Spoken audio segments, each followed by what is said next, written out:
Sarah Osmundson is an obstetrician in Tennessee. Specifically, she's a maternal-fetal medicine specialist, which means that if a pregnant patient is referred to her, the blissful, stress-free pregnancy of their dreams is probably off the table. A typical case of hers might be a woman comes in with preeclampsia, a serious complication that often manifests as high blood pressure.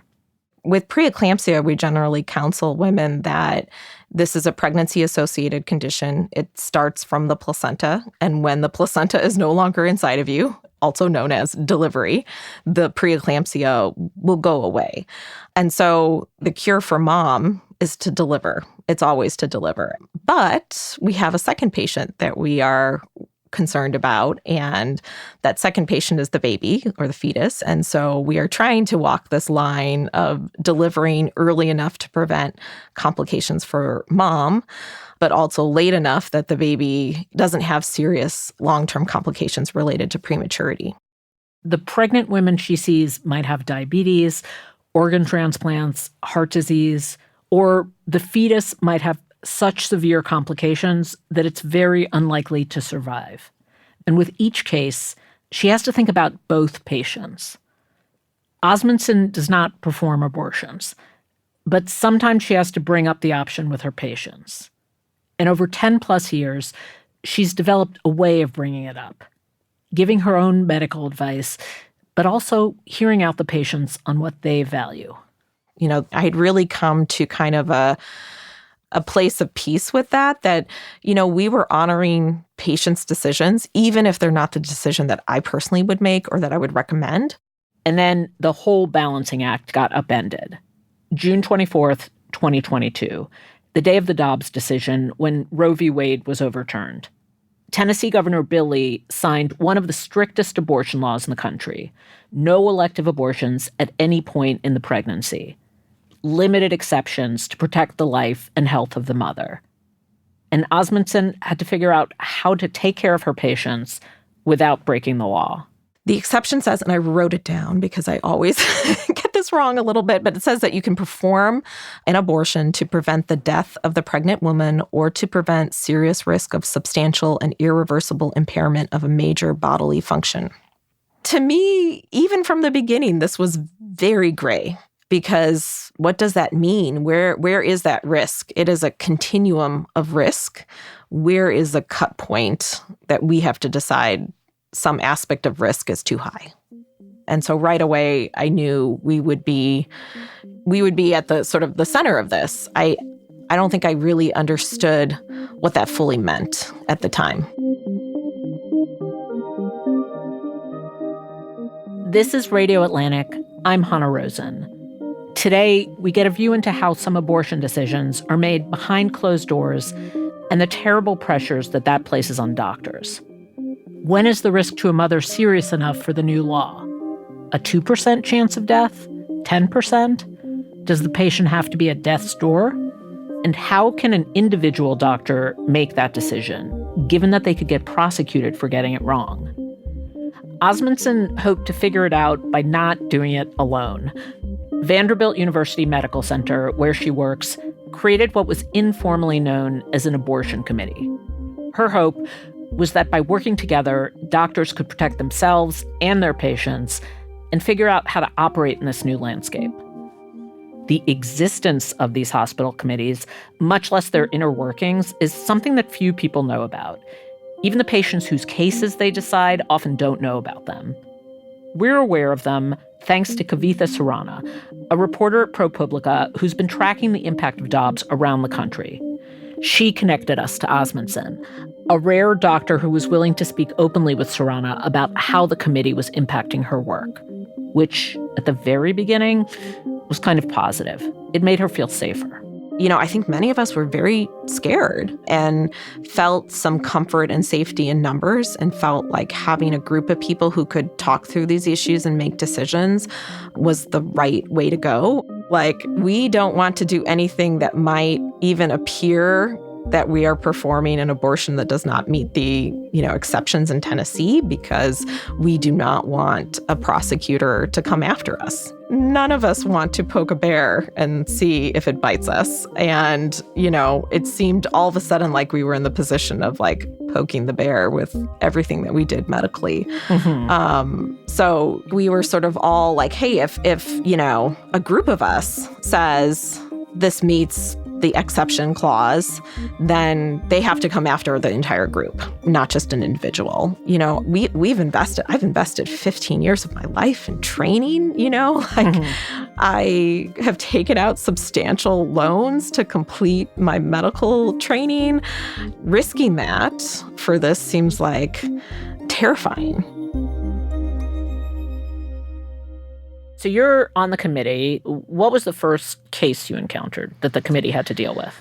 I would say a lot of the cases in the beginning, I think, were very clear-cut cases, like where mom has a serious cardiac problem. And there's lots of data that those patients will get very sick with pregnancy and may not make it to a point of pregnancy where they can have a live birth. And so I think those are very, I don't want to say easy decisions, but they're very, I think all of us sort of look at it and say, well, obviously this is going to prevent her death, very real risk of death, and the serious risk of substantial and irreversible impairment. So those were more clear-cut. Yes. But, as time went on, we ended up getting more of the cases that are much more gray. So in the beginning, I should say another type of case that we'd have are someone with type 1 diabetes who has a very high A1C level, which means that their diabetes is not in good control. And we know those patients have a high risk of losing the pregnancy early, of developing kidney failure in pregnancy, and having all sorts of complications. But what happens when you see a patient who has diabetes and it's well controlled, and they also have, another autoimmune condition that's pretty well controlled. Plus, they have some kidney disease at baseline, but again, it's not horrendous kidney disease. These are the kind of cases where we're really trying to guess at what is their risk of death or serious morbidity. And even when I see these patients in the office, like I can't sit down with them and say, your risk is X%. I don't have data to drive that individual case. Maybe their risk of serious problems in pregnancy is like 5%. I take care of people who don't get an amniocentesis, which is like, a needle in the abdomen to check on the baby's chromosomes. They don't undergo that procedure because there's like a 1 in 1,000 risk of a complication. And so we don't do certain things because of very low risk. How am I to say that a risk of 5% is too low of a risk? One day, Osmundson emailed her colleagues on the committee that a patient was 14 weeks pregnant and learned that her fetus had no skull and would not survive. This meant that the woman might develop excess amniotic fluid, which posed a risk of killing her. Osmundson thought the risk was high enough to meet the Tennessee law's exception, but the other doctors on the committee did not join in agreement. As we know from ProPublica's reporting, one doctor on the committee wrote back that they were not, quote, brave enough. Another wrote that given the Tennessee law, an abortion in this case could be seen as, quote, cavalier. I feel like I'm like making a decision, thinking about how would our attorney general interpret this? How would the optics appear? And it makes me feel really uncomfortable as a physician that I'm considering care for the optics rather than for what is right and best for the patient. They kept making decisions, worrying about the optics, until one day something happened. It wasn't a case before the abortion committee. It didn't even involve the possibility of an abortion, but it made it much harder for Osmundson to accept what they were doing. I had a patient who had a really normal, healthy pregnancy and highly desired pregnancy, went through, fertility treatments and everything. And then she had a very sudden and rare complication at the end of pregnancy that caused liver failure. And even in those circumstances, I've seen us bring people back from the brink of death and survive, and she didn't. And I mean, it's devastating. Like, I was just shocked, actually, when I came, like, she was very sick in the morning. I expected her to pull through, and then I was shocked to hear that she had died. Right. So in this case, even though an abortion wouldn't have changed anything, wouldn't have changed the outcome, did the death of that patient, did it change anything for you on the committee?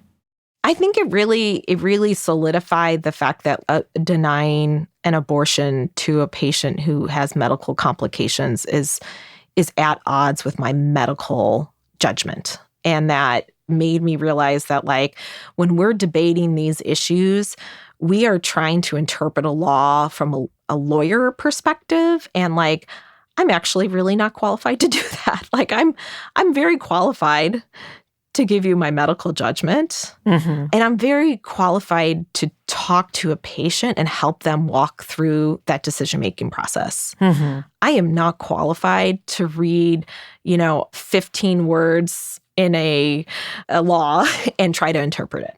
And in some ways, it's like, why am I second-guessing my medical judgment that, like, obviously, this patient who has diabetes and lupus, obviously an abortion, if she wants an abortion is the right thing for her to do. Because, even in the lowest risk circumstance, somebody can die from pregnancy. Right. Oh, I see. Because you'd probably had to, maybe it's just a mental trick we all do, but you'd have to set aside, when you were denying people an abortion, you had to basically tell yourself, okay, maybe this person won't fall on the wrong side of the risk calculus. Like, maybe I'll just get lucky and this will be okay. And when someone dies, it's a reminder that we don't get lucky. You don't always get lucky. And you are correct in thinking through your experience that people can die. And even if this patient's risk of dying is 5%, right? That's a 95% chance that she's going to come through pregnancy fine, right? Seems like a no-brainer. She doesn't need an abortion. But 5% is actually, we make a lot of decisions not to do things because the risk of death is 5%. Why am I telling a patient that she shouldn't have an abortion for, a hypothetical risk of 5%? Right, because 5% risk of death is actually quite high. It's quite high, right. After the break, Osmundson begins to see much more clearly how this law is putting her and other doctors in an impossible position.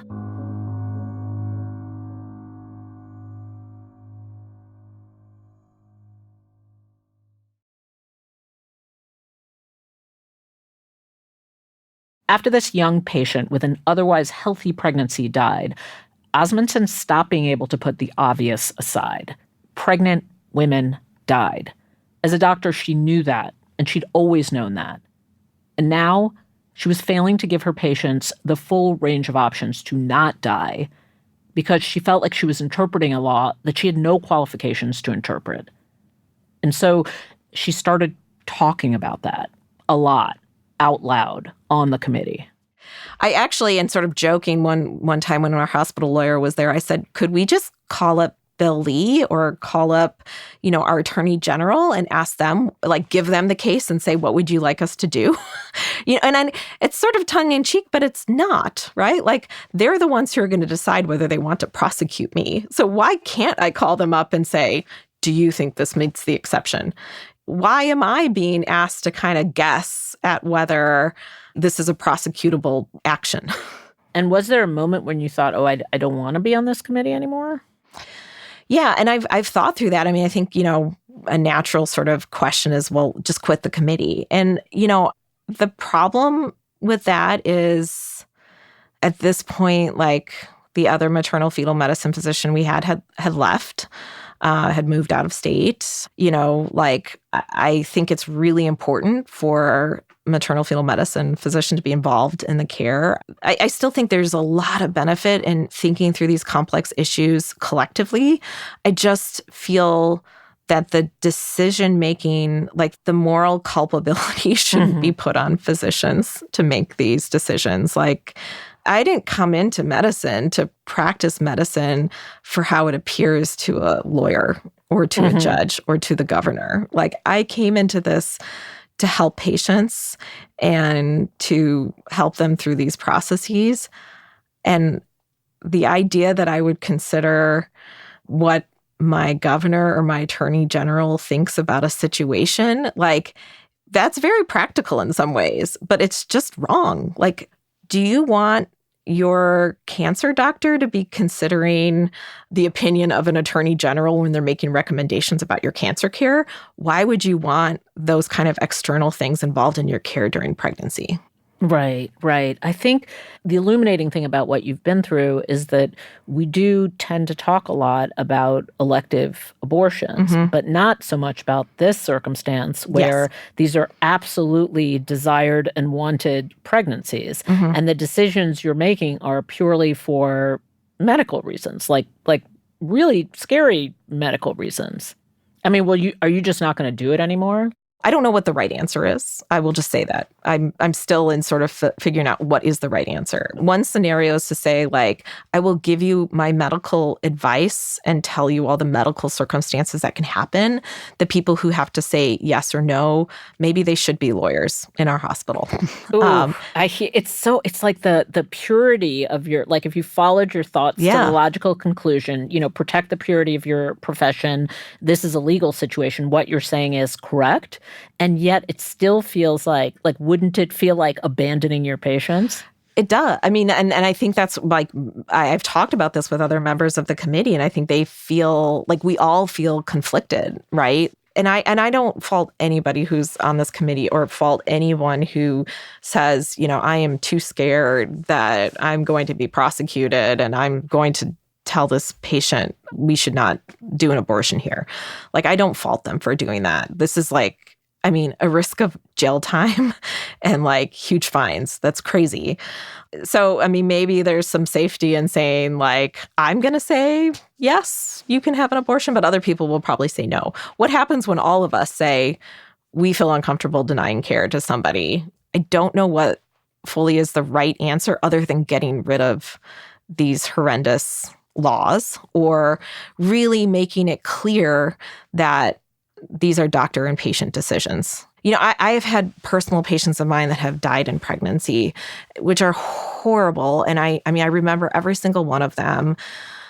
But, I will say most of those patients are patients that had serious complications at the beginning where I talked about abortion as an option. I was transparent about every single thing. And while I feel horrible about the end result, I don't feel morally culpable for it because I did every single thing that I could, including offering an abortion. But in these circumstances, I feel like we will be morally culpable for the care that we don't provide. And I struggle with that. And, so who should bear the weight of that? I don't know. I don't think the lawyers want to bear the weight of it. But the idea that we police ourselves is also just a little bit repugnant when the decisions we make are not the medical decisions that we would make. Oh, I fully see it now. I see what you mean because you are culpable. If in the past a patient dies is terrible. Right. But it's probably important for you to continue and value your own profession and your own expertise to be able to look back at the course of that relationship and say, I did do everything I thought was medically necessary. You guys are talking, making a decision, but if you don't, then, you are culpable in a way. Right. And I think that's where I feel like as physicians, we are being co-opted into a repugnant system. We are being used to be these arbiters of judgments, which conflict with our medical judgments. And I don't want to be a part of a system that is going to potentially make judgments that, if somebody has a complication or dies in pregnancy as a result of that, I am a part of that decision-making process and I am culpable in what occurred. And that feels morally untenable for me. Ultimately, my hope is that these laws that really interfere with healthcare will go away. And that's really what we need. Like, I know that everybody at my institution and everybody who is on this committee want the absolute best for patients and patient care and want to do what's right. And we are struggling with what is right. And, the ultimate culpability lies in the legislators who enacted these laws and haven't done anything to clean them up. Right, right. You've mentioned a few colleagues who've left and gone to practice elsewhere. Has that thought come into your head? I mean, it has, but I actually feel like since Dobbs, I almost feel like a stronger calling to be here to provide care. Like, I know I will give patients all the options available to them.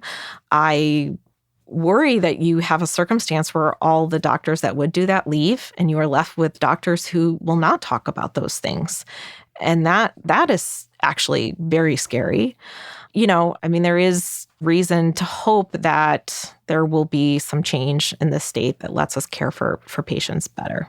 Well, you have a lot of complicated decisions ahead of you, like personal and medical and professional. And Yes. I really, really deeply appreciate your willingness to air the challenging parts of your life right now. Yeah, no, I appreciate the opportunity to be able to talk about it. And I really, really do think that most people actually are closer on these issues than we are far apart. I think it kind of gets portrayed differently, but I really hope that, our public can understand these better. And, I hope that there will be some change in the laws that are here.